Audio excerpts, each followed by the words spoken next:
to Marina, and an unintentional thanks to Raymond for making sure we're all awake and ready to go today. So, as she mentioned, my name is Ethan, and I'm here to talk about a very similar initiative to Spark, but instead of with a focus on AI, with a focus on image analysis. And we all watched the debate yesterday. Hopefully, we're going to see is the focus of the world in imaging right now on acquisition, is it on analysis? I'm sure you can imagine where I was leaning when I attended yesterday, because I see image analysis to be an incredibly powerful tool, especially when we're trying to deal with complex problems, and a great initiative to begin addressing some of the important concerns that we see in healthcare equity. So I'll begin briefly by talking about the burden of dementia throughout the world. So our focus throughout the conference has been a little bit more on MRI methods, a little bit on development, but I'm interested as well in the application. And in our context, we're specifically interested in addressing some of the neurological impact of non-communicable diseases in low and middle income countries. And so for a myriad of different reasons, predominantly focused on an increased aging population, as well as a rising number of individuals who are urbanizing, we're seeing that there is a rising rate of non-communicable diseases in Africa and in low and middle income countries, specifically dementia. And this is something that was previously believed to be a condition or a disorder that was more commonly observed in high income countries and middle income countries. However, as this population age is shifting, we're starting to now see these unprecedented rates. So by 2050, it's expected that over 70% of the world's dementia burden is going to be in low and middle income countries. And unfortunately, the research isn't quite matching up with that. So those individuals who are closest to the problem, who are most impacted by the rising rates of dementia, are not necessarily the ones who are actually conducting dementia imaging research. And so this is some recent work that's soon to be coming out in our lab, looking at the disproportionate rate of who is actually conducting dementia imaging research. And there's a myriad of reasons for why the rates are so low in low and middle income countries for conducting dementia imaging research, a large part being personnel as well as structural infrastructure. So if we're talking about the expense of scanners, even the temperature of a continent being so high poses a lot of issues if we're looking at something that's a higher field as well. But there's a large dearth of access to both MRI and PET scanners throughout low and middle income countries. And so while we can't necessarily address this specific problem with some of the initiatives that we've talked about today, what we can address is some of these imaging personnel problems. And so this is the focus of CONNExIN, is how can we begin training individuals to begin developing some of these skills in image analysis. And as mentioned, my background is in neuroscience, and so we took a neuroimaging focus, specifically using dementia as a case study for this free, open access MRI and PET training initiative. So this camera project sought to leverage some of the different pillars that you've already heard about today, specifically focusing on training experts in place, on the scanners that they're using, including sometimes having the opportunity to actually analyze data from this year's SWIM program. So it was a nice synergy of some of these different projects coming together. We're also working on optimizing infrastructure, and in this case, this involves both personnel as well as in creating open access, reusable resources that individuals will be able to follow, and of course, building collaborative networks is always key.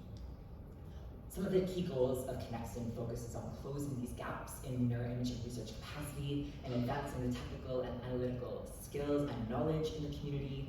And as mentioned already, this train the trainer, train and retrain model, trying to help provide all of these tools to be fully open access, so you can always go back to your lab, to your home community, and begin sharing these as well to begin distributing some of this knowledge. And all of this is under the lens of we're interested in addressing some of these healthcare disparities that we see, such as this rising rate of dementia that we don't necessarily fully understand. And this isn't going to be possible unless we have individuals who are actually able to conduct research to investigate that. And everyone here and at this conference has had the opportunity to develop some of these skills to be conducting MRI or medical image analysis. And so this is really what we were focused on, was providing some of these skills to support novel discoveries. And so you've heard the Teach, Try, Use framework. I won't belabor it too much, but the idea was similar of starting out with foundations of neuroimaging. And in this case, participants spent the first 2 weeks asynchronous, following along with different broad MRI techniques, knowledge. So for example, image acquisition, general pre-processing that wasn't necessarily modality specific. Once again, using dementia as a case study. Now in this third week, this is where things got a little different, is our participants had the opportunity to self-select a modality of interest. And so everyone was able to be assigned into 6 different teams based on different image modalities. And in this third week, got the chance to learn specialized knowledge on a given topic. So my background is in diffusion, is in microstructure, and so in this case, this third week for all of the participants who I was supporting was specifically about how to be conducting diffusion research. Next, we had the hybrid image analysis bootcamp, which was held in 3-ish locations. We had one location in person in Lagos, Nigeria. We had one location in person at Aga University in Nairobi, Kenya, as well as we had virtual participants who were joining synchronously as well as asynchronously throughout the program. And this was an opportunity to actually get some data, including some of the data from SWIM, have the chance to try their hands at actually analyzing it. And now we are working on the applications specifically in dementia imaging. So having the opportunity to both apply this in open access dementia data sets, as well as uploading this and working on those science communication and reproducibility skills focused on using tools like GitHub and protocol.io to make these fully available. And the Flex program is a bit new, so this is our first time trying anything like this, with a specific focus on science communication and on helping individuals develop skills to both take this work that they've been working on for the past 6 weeks into something that is potentially an abstract that can be submitted to an open science conference or to an upcoming dementia imaging research conference. Now, this was our first year running this program, and we kept it quite small with 34 participants from 6 different African countries. And here we can see, sorry, the contrast isn't great there, 2 of the different countries where we were holding our in-person sessions, but we were broader with 6 different countries. And in total, this was 120 hours of course material that is made fully available at the end of the program. And so this is something that we're hoping will be able to be widely distributed. And what was quite exciting to us was that 70% of individuals are involved in current or upcoming dementia research. And this wasn't dementia imaging research, just dementia research more broadly. And we're really excited that we're able to provide some of these skills so that individuals can begin incorporating this imaging side into some of the research that's already ongoing. Now, for our in-person, I have a few photos. We had a phenomenal team. We had so many technical challenges. We had so many kind of random issues that cropped up, but it was incredibly rewarding. And everyone at the end of this program had some type of output that could be presented as a capstone project. We gave individuals a theoretical case of here's some data. Here's theoretically the number of participants, the acquisition parameters. Now take what you've learned and what would you do with it? And so this is an amazing opportunity for individuals to get to actually conceptualize how they would begin implementing this.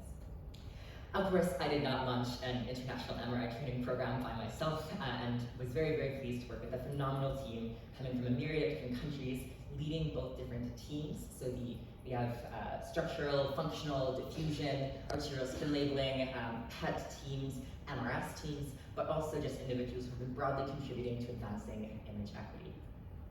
Now, I would challenge everyone here today to begin considering some of the different ways that you might be willing to contribute or have the potential to contribute.